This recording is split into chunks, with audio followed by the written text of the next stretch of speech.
Taking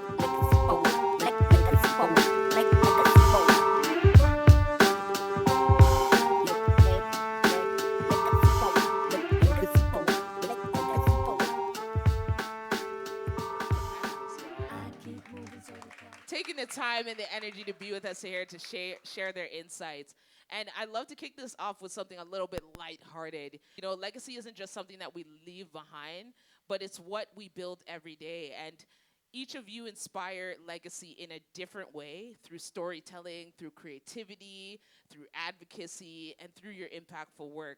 So let's dive into what it truly means to prepare for your legacy.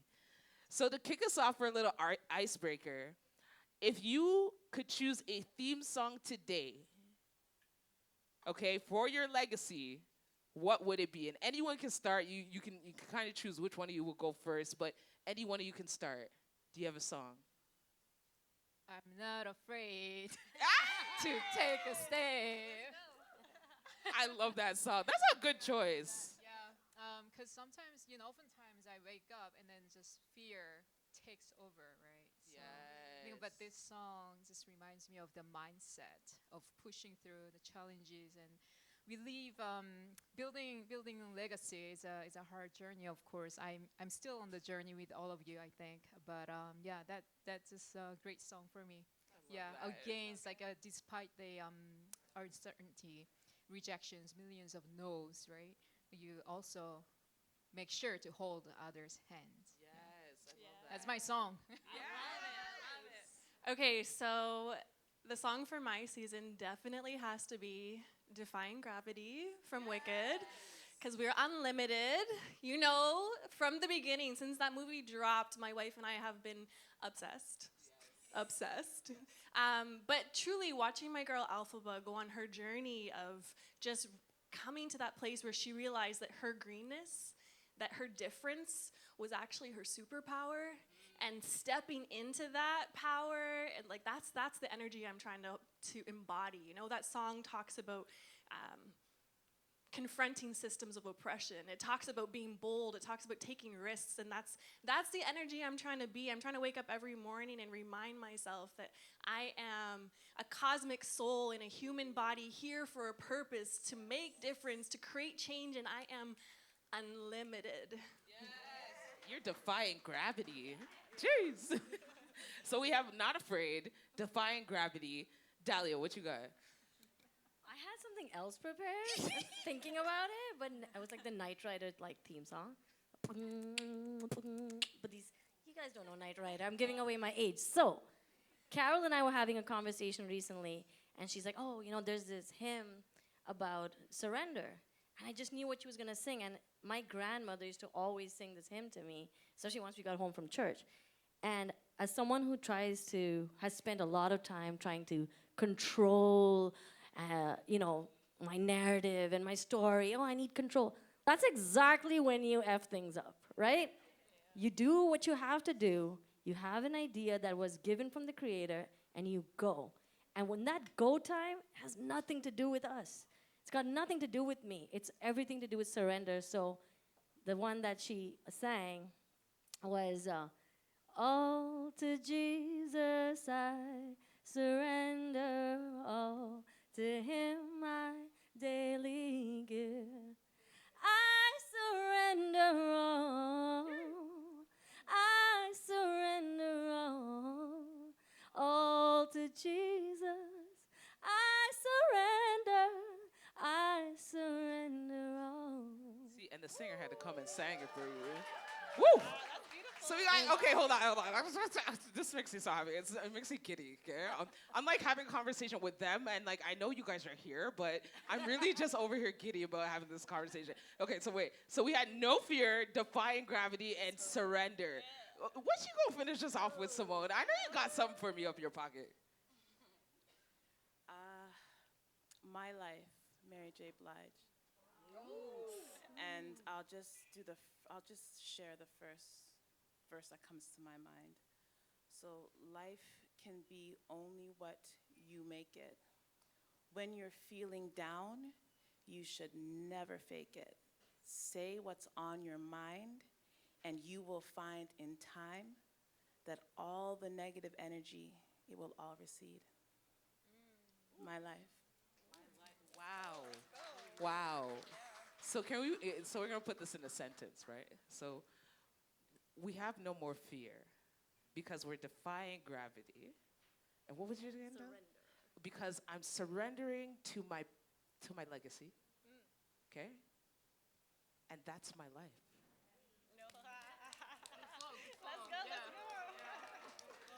Yeah, yeah, Oko, come on. Like, who does this? Yes. The ice has been broken. Oh, I love this. Yeah, so it's like an album cover. I hope you guys are getting the picture right now because that's the album. It's going to drop, and it's dropping right now on the 8th, International Women's Day. Thank you so much for joining me, and I love that icebreaker. It really sets the tone for the conversation we're about to have together. And, I want to start it off by, part one is defining your legacy in a changing world. And I'm actually going to direct this question to you, AJ.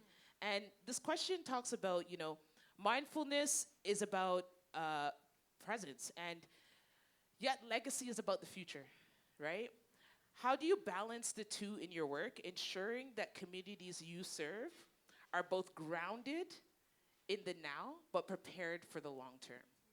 Very great question. And just to give you a little bit of context about me, in case you don't know who I am. So I was a founder and CEO of Korean leading mindfulness and wellness platform business startup since the pandemic, and now I currently run this consulting business based in Toronto for social impact, but working globally. So we support businesses and organizations to strategize their management leadership in order to continue the social impact journey. So that question is very, very important and fundamental to me. Before I dive into that, I want to invite all of you to have this collective breath. Can we do that? Yeah?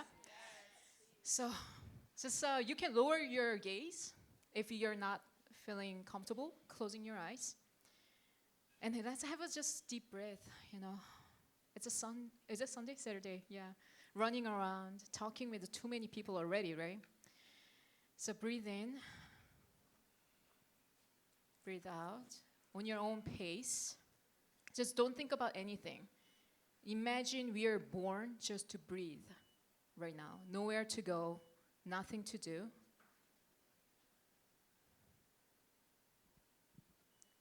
Make your belly full. Last big breath in. Breathe out. And back to this moment. Open your eyes. How are you feeling? I feel good. Feel kind of grounded already, right? Just a 3 deep breath make you feel very peaceful. And that's when you can see clarity, actually, in your stillness, in your inner peace. And I think our mindset, mind, and our life is a shaken water with all kinds of debris, physical, mental, emotional, psychological, all that debris. But once we stop shaking the water, debris comes down, right? Settles, and then you can see through what's important, So you know your purpose, your passion, interest, and what's reality right now, what's happening right now. So it seems different, Mindfulness is being present, aware of the present moment, but also how does it connect to the future? Of course, I get clarity about me, about others, about the world, right? So you can define your legacy through that moment. So, and it gives back to the community as well. So that's what we do as a consulting business. We do a lot of global partnership work and across global South.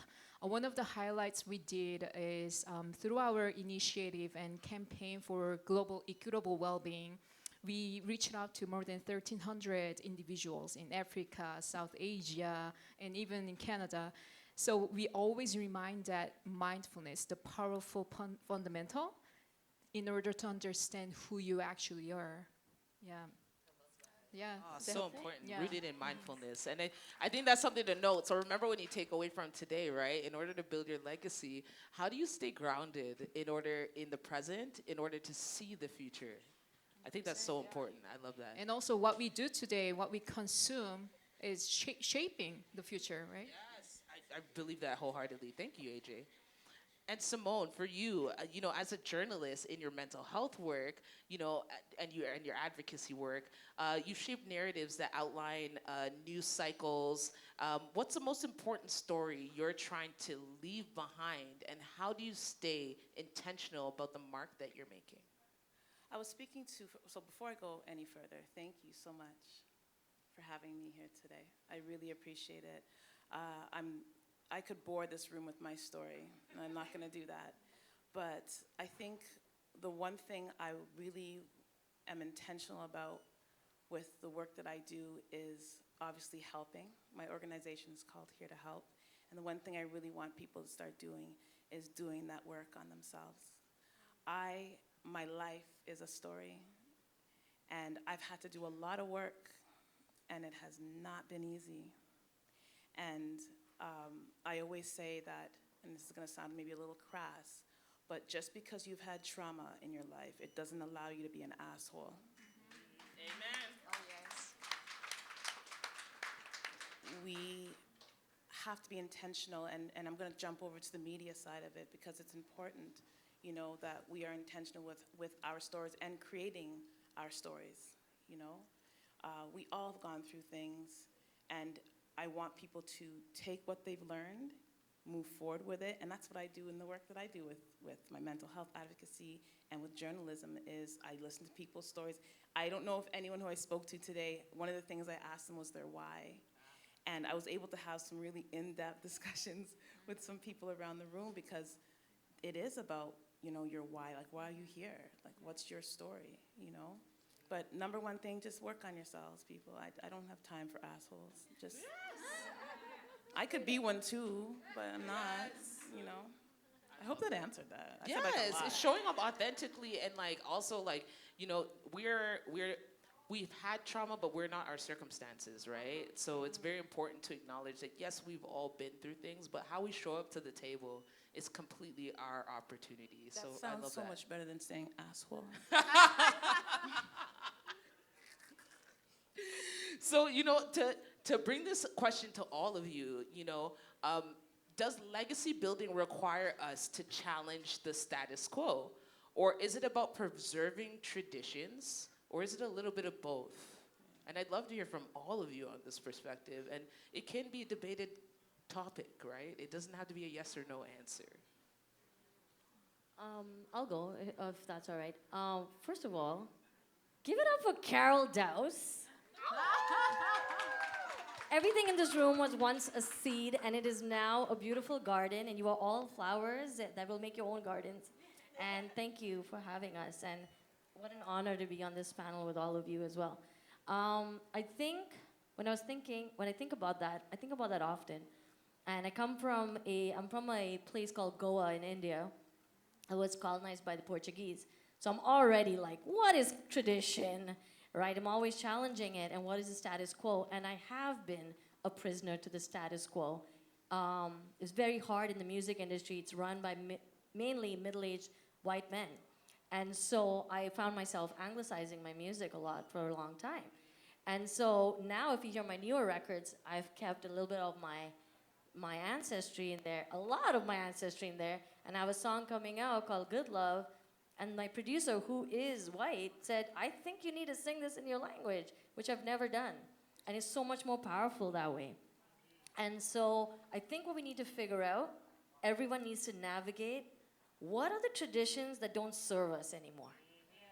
Let's let those go. What are the ones that deserve, the ones that touched you? Maybe a story your grandmother told you or something your dad always said to you.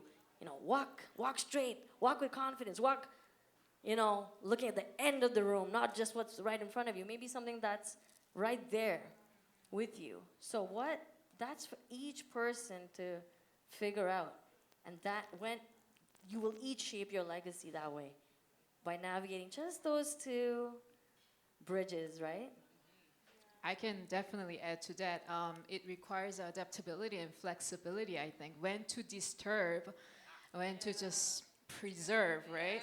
Because mindfulness also has a deep tradition. Like thousands of years. But I can give you a specific example what's happening with the mental health and mindfulness sector in Africa still.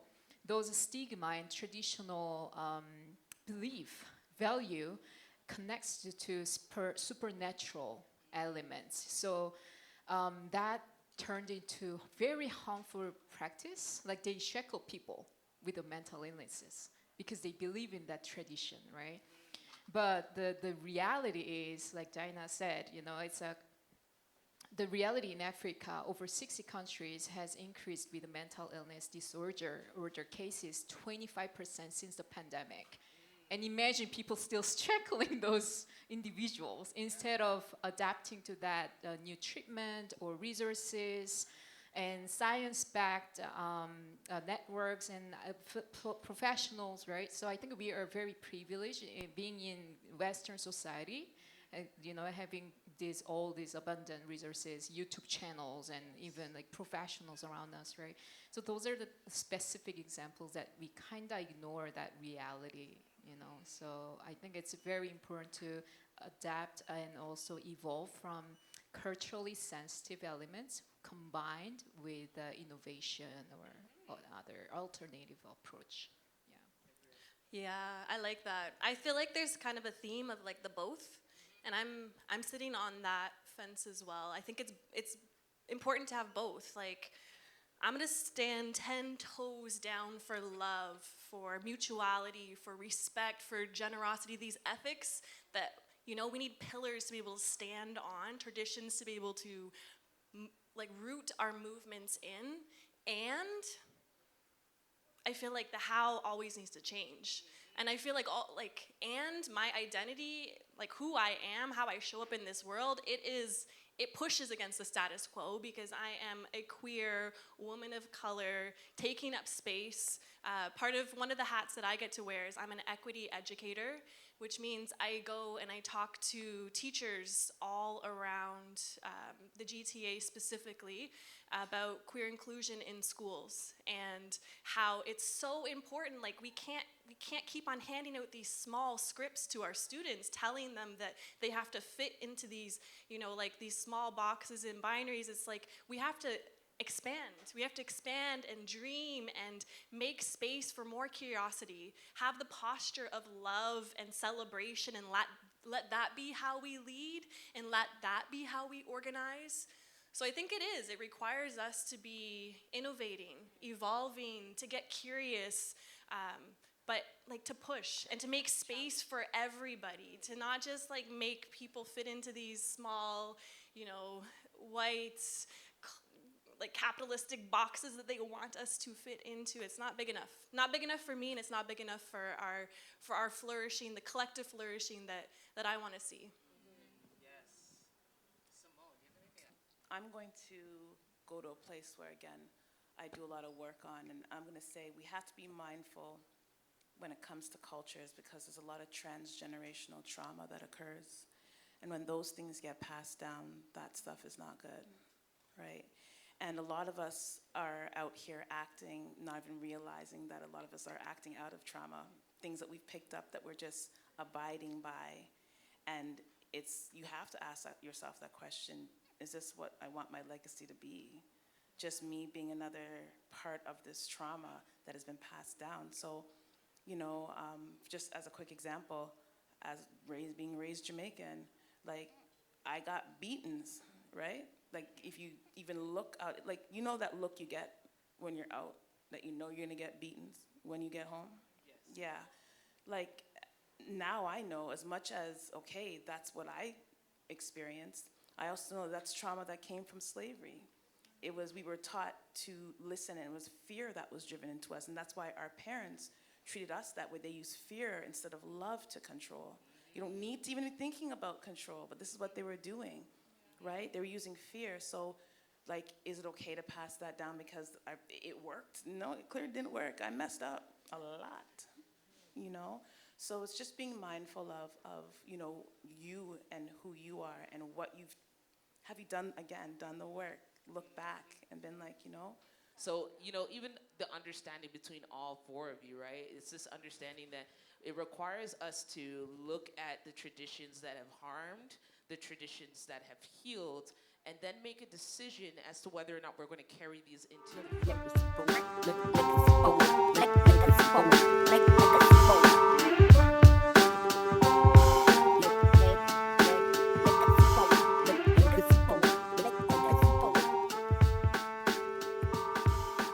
I keep moving so they try to